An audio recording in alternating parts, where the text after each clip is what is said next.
So this is the continuation of video of the chapter 3-dimensional coordinate geometry. In that previous video, what and all we have come across is derivation of angle between pair of lines. Correct? We have found out the formula for angle between pair of lines, and in that angle between pair of lines, we have found out one is how to find out angle between pair of lines, the formula for angle between pair of lines when it is given in the vector form, when it is given in the Cartesian form. Correct? We have come across that. Now in today's this video we'll be going through few examples of that same formula, and then we'll be deriving a very important derivation called distance between skew lines. Okay, distance between skew lines. This derivation is very important for your examination point of view. Clear? So let's begin with the example question, whichever is given here. So here they have asking you to find the angle between the pair of lines, which is given by the equation this one and this one. Okay, that is it is given in the vector form. As you know, it is clear enough to see that it is given in the vector form. That r vector is given by 3i cap so much plus lambda into something. This vector is equal to mu into something vector. As I have told you in the previous video, if at all you don't remember, please go through that video again. In that video, I have told that the angle between two vectors, whenever it is asked, I should just look into this part of that vector equation. Correct? No? Just look into these two parts of this equation, which means this vector is nothing but my v1 vector, and this vector is nothing but my v2 vector. Now recall the formula. It is nothing but cos theta is equal to magnitude of b1 dot b2 divided by magnitude of b1 vector into magnitude of b2 vector. Okay, so recall the formula, and just I need to look into these two vectors which is given in the equation. I need not look at all about the first vector. If at all you have not remember the formula, this is something like this: a1 plus lambda into b1 vector, and r vector is equal to a2 into mu into b2 vector. Okay, I just need to look into these two things as given in the equation. Then I will simply substitute the value of b1 and b2. I will take the value of b1 and b2 here, and separately I can find out b1 dot b2, or I can just substitute in the equation and then find out b1 and b2. It's up to you, whichever is easy for you. This is easy for me to explain. That is b1 dot b2 I will find out separately. Recall the dot product formula. Dot product formula says a1 a2 plus a2 a3 sorry a1 a2 plus b1 b2 plus c1 c2. That is nothing but b1 dot b2. So which is here 1 dot 3 or 1 into 3 plus 2 into 2 plus 2 into 6. Yes, 3 plus 4 plus 12, which is equal to 19. Therefore I found out the numerator b1 dot b2 is simply nothing but 19. Okay, then let me find out the magnitude of b1. b1 is equal to square root of 1 square plus 2 square plus 2 square, which is root of 9, that is 3. Then b2 magnitude I will find out, that is nothing but 3 square plus 2 square plus 6 square, 9 plus 4 plus 36, for root of 49, which is 7. Then let me substitute all these values back into the formula. b1 dot b2 is 19, magnitude of b1 is 3, magnitude of b2 is 7. Substitute, and simply I will take the inverse the other side, so that because I need to find out only the angle.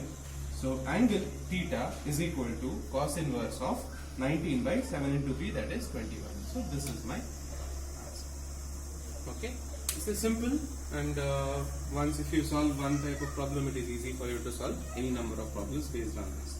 So only changes they can do is regarding this b1 vector, little changes in the numbers. I should just look into the signs of these numbers whenever you are multiplying, so that the signs will remain properly. Okay, that is one type of a question based on angle of pair. So now another one question, when it is given in the Cartesian form. It is very simple, nothing to do at all. As I have told in the previous video, I just have to look into the denominator portion of this. Okay, so here I can simply tell b1 vector is what?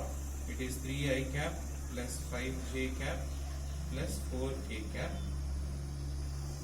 Okay, then here b2 vector is I cap j cap plus 2k cap.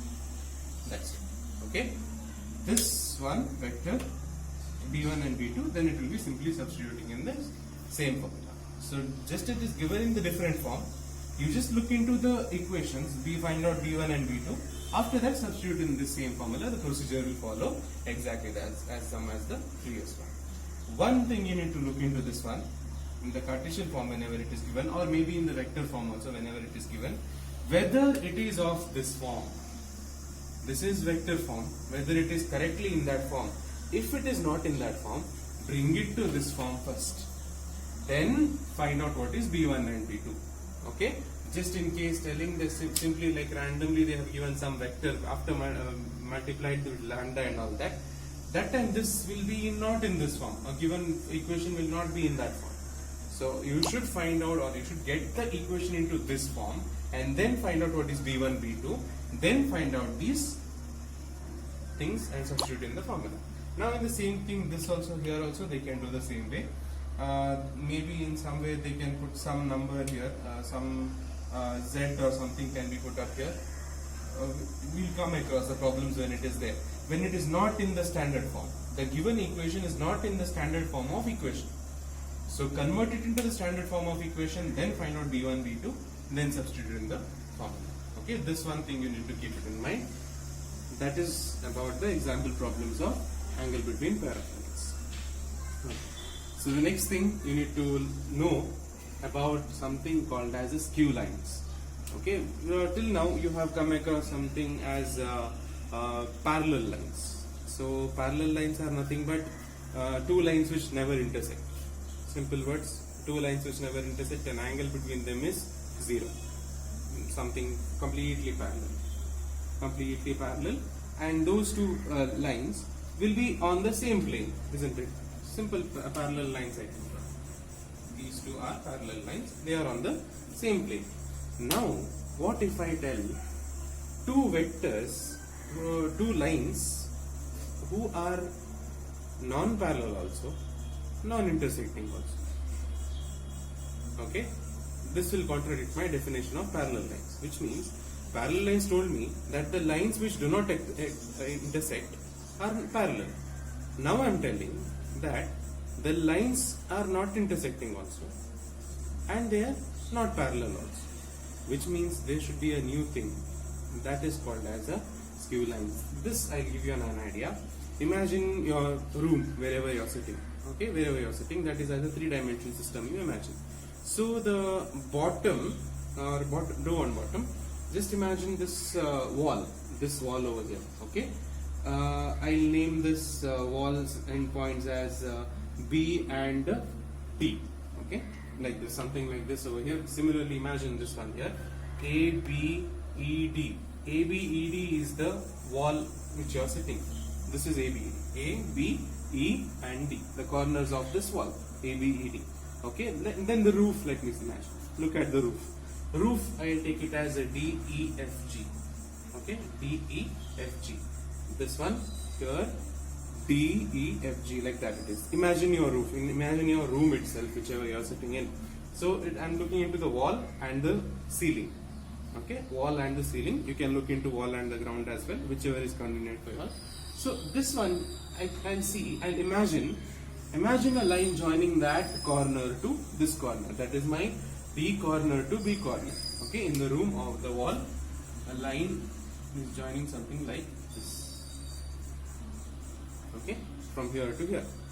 Then imagine another line which is joining from that corner, from here, the inner corner of the roof, to the other side. I hope you can imagine this diagram. This has to be imagined only. As much as possible I can draw and show, but the rest of the things you need to imagine.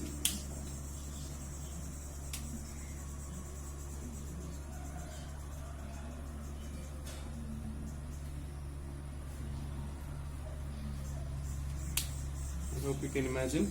It is something like this. It is moving in this direction to this direction, G to E. That is from that corner of the ceiling to another corner of that ceiling. Okay, whereas from this one over here, from D to B. So this is the frontmost portion of your wall, and this is the behind part of here. So in this three-dimensional system, there are two lines which are non-parallel. Yes or no? Because they are in two different planes. They are not parallel. And one more thing is, they are not intersecting also. Such type of lines are called as skew lines. So here are the few points which I have written, and I will be sending the picture of the textbook whichever they are mentioning, and in that whole paragraph is given regarding the skew lines.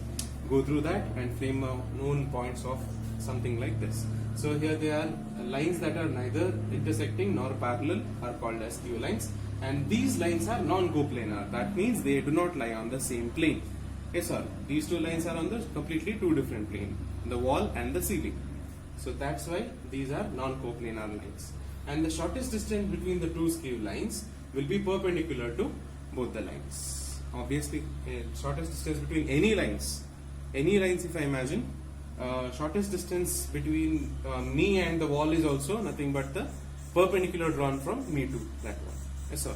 So that's why this is common for everything. The shortest distance between any two lines is the shortest is the perpendicular drawn from one line to another line. Clear? So that one you need to know. In order to find the shortest distance, I will always draw the perpendicular line, because if I draw some angular line, that will not be the shortest distance possible.